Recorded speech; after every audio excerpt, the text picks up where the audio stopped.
Hi! Welcome back again to Braille's channel. Nagbabalik po tayong muli para sa pahabol na payout ng ating social pension para sa buwan ng Abril ng taong ito.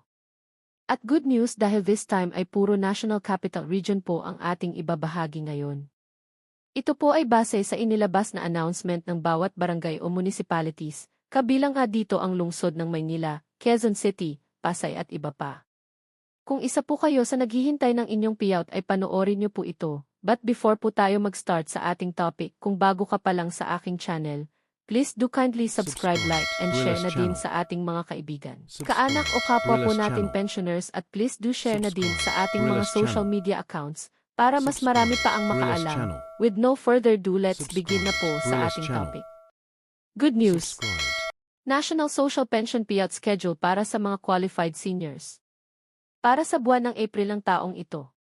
Maynila, Quezon City, Pasay at iba pa tara alamin natin.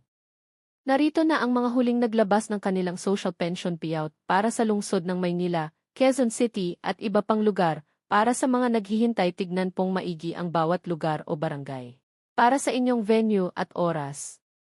Kung ready ka na tara panoorin po natin.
Sa ngayon ay ito pa lamang ang mga naglabas ng kanilang payout updates. Para sa iba pang Maynila, Quezon City at iba pa na wala sa naibahagi natin ay abangan nyo lang sa mga susunod na araw. That's it! Manatili lamang nakatutok sa aking channel para sa iba pang informative videos na para po sa inyo. Marami pong salamat and God bless po sa lahat.